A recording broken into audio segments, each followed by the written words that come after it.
Bismillaahi Raxmaani Raxiim. Daawada halkaan nagala socotaan oo barta YouTube ku leenahay. Had iyo jeer waxaan idiin soo gudbinaa wararka caalamka kuwooda ugu waaweyn. Taariikhda maanta waa bishii lixaad shanteedii 2022. Wararka caalamka waxaa ugu waaweyn dagaalkii u dhexeeyay Ukraine iyo Russia oo cirkaas ku shareeray. Dagaalkii weji kala yeeshay dowladda Russia oo xalay waxay duqeysay caasimadda dalka Ukraine ee Kiev. Ilaa iyo saaka duqeyn baa ku socotay. Waxay sheegaysaa in dowladda Ukraine duqeynta ay u geysteen goobo lagu keydinayo hubkaasoo ka yimid dowladaha reer galbeedka oo aad u fara badnaa iyo gaadiid iyo rasaasba. Dhinaca kale waxaa la arkayay goobihii ay xalay duqeeyeen oo gantaalo aad guuxooda looga cabsaday. Gantaaladaas oo sida diyaaradaha miyiga u guuxaya oo argagax ku riday dadka caasimadda degan magaalada Kiev ayaa la arkayay goobahay ku dhaceen oo gubanaya oo hawada qabsada qiiq iyo dab ah. Daawadayaal gantaaladaas waxay ahaayeen gantaalo aad u halis ah oo laga soo ridayay badweynta la yiraahdo Caribbean-ka oo aad uga fog dalka Ukraine. Ilaa iyo haddana waxaa la sheegayaa Ukrainiyiintu inaysan wax warar ka soo saarin arrintaas. Daawadayaal duqeynta ba'an oo loo geystay goobahaas Ruushka wuxuu ku andacooday in ay ku heleen macluumaad xagga sentaleerka in halkaa lagu keydinayo muddo hub aad u fara badan. Magaalada caasimadda dalka Ukraine Kiev-na gabageedana qiiq ayaa is qabsaday. Daawadayaal xaaladdu waa kasii daraysaa, wax waawaan ma laha. Mar dhaweeto madaxweynaha dowladda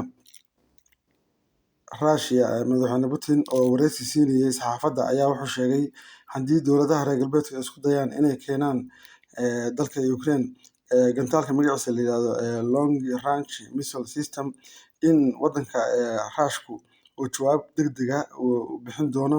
Jawaabtaas oo ah mid ay reer galbeedku ay dhafoor ka saari doonaan buu yiri gacmaha. Wuxuu yiri annaga go'aan baan gaarnay buu yiri waxaana ku jawaabi doonaa buu yiri wax aan la maleysan doonin. Laakiin ilaa hadda lama sheegin jawaabtaas, laakiin waxay u egtahay si madaxweynuhu yiri inay dagaalka ay sii ballaarin doonaan oo rabaaxa xun ay geysan doonaan, duqeymaha ay badin doonaan.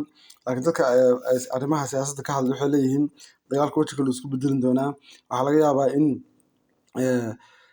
hubka la adeegsado waxgoosida baan wax u gumaada nuclear-ka. Daawadayaal sida aad u jeedaanba wasaaradda gaashaandhigga Mareykanka nin u hadlay ayaa maanta wuxuu sheegay in wadanka Ukraine la geyn doono 6,000 oo gawaarida gaashaamana iyo 15,000 155 millimeter artillery iyo 4 helicopter iyo 15 lidka diyaaradaha ah iyo qalabka spare part-ga iyo waxyaalo kale oo noocaas ah ayuu sheegay afhayeenka u hadlay wasaaradda gaashaandhigga dowladda Mareykanka ee Pentagon-ka. Daawadayaal dowladda Mareykanka waxay leeyihiin oo andacoonayaan asna afhayeenka bacdi waxaa hadlay wasiirka gaashaandhigga dowladda Mareykanka ninka la yiraahdo Kirby. Mr. Kirby wuxuu sheegay dowladda Ukraine inay xaq u leedahay inay isdifaacdo wadankeedana ay ka difaacdo qolo walba kusoo duusha. Wuxuu yiri waa dal madax bannaan Kirby. Wuxuuna sheegay oo kale intaa ku dara hadalkiisa sii wata inay Ukrainiyiintu ay xaq u leeyihiin inay isdifaacaan iskana difaacaan cadow walba oo kusoo duula dalkooda. Wuxuu yiri anagu hubkan hadda aan siinayno gantaaladan iyo hubkan dowladda Mareykanka ay bixinayso waxaan ugu talagalnay in Ukrainiyiintu isku difaacaan mid gaaraya maaha dhulka Russia ee gudaheeda. Laakiin hadalkaas hadal baa ka dambeeyay maanta oo madaxweynaha dowladda Russia wuxuu yiri ama ha keeneen wadanka gudihiisa oo gudaha u adeegsadeen ama dibadda wadankayga ha u soo adeegsadeen rabaaxa xun iyo jawaab baan ka bixin doonaa.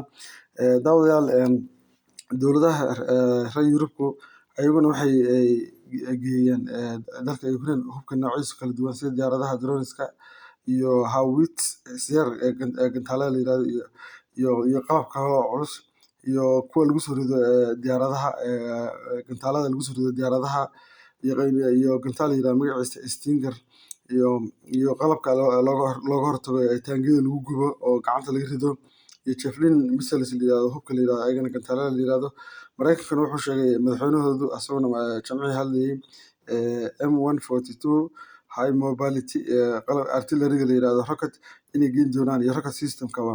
Marka xaaladdu waa kacsan tahay daawadayaal wararka ugu dambeeyay oo kasoo baxana waan la socodsiin doonaa.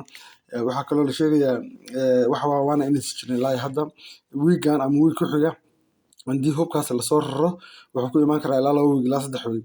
Xaaladda marka waxay u egtahay daawadayaal in laisku adeegsan doono hubka sida ba'an wax u gumaada. Halkaasna adduunka waxaa isku socodkiisa uu istaagi doonaa. Waxaa kaloo maaragtay isku baabi'in doona dowladaha reer galbeedka. Kolley Afrika arrintaas waa saameyn doontaa hadday noqoto dhaqaale iyo hadday noqoto xagga shidaalka iyo cuntooyinka. Marka arrintaas dowladaha Afrikaanka badanaa weli maaragtay waxay u diyaariyeen ma jiro ilaa hadda oo maaragtay oo saada shacabkooda iyo ciidamadooda. Haddii dagaalka nuclear-ka laisku adeegsado waxaa dhici doonta in shidaalku istaago oo shidaal la'aan ay dhacdo oo isku socodku yaraado. Dowlado badan waxaa jira ii sheegay aan shidaal lahayn aan soo saarin iyo kuwo maaragtay bad aan lahaynba. Daawadayaal arrinkan waxay u egtahay arrin khatar inay ka dhalan doonto. Sidoo kale dowladda Mareykanka iyo dowladda Japan iyo dowladda South Korea maanta waxay soo bandhigeen badweynta Pacific international la yiraahdo water biyaha caalamiga waxay kusoo bandhigeen dhoolatus noociisa aan hore loo arag. Waxay isugu keeneen maraakiibta diyaaradaha qaada noocyadooda kala duwan, maraakiibta gantaalada laga rido oo qaaradaha iskaga gusha. Dhoolatuskan wuxuu fariin u dirayaa dowladaha dariska ah sida dowladda China iyo dowladda Russia iyo dowladda North Korea. Daawadayaal marka arrintu waxay u egtahay in gacanta lasii saari doono dhowaan sababtoo ah sidoo kale dowladda Ruushka ciidamadooda waxay sameeyeen dhoolatus noocan oo kale ah ciidanka badda ee Ruushka. Waa mahadsantihiin.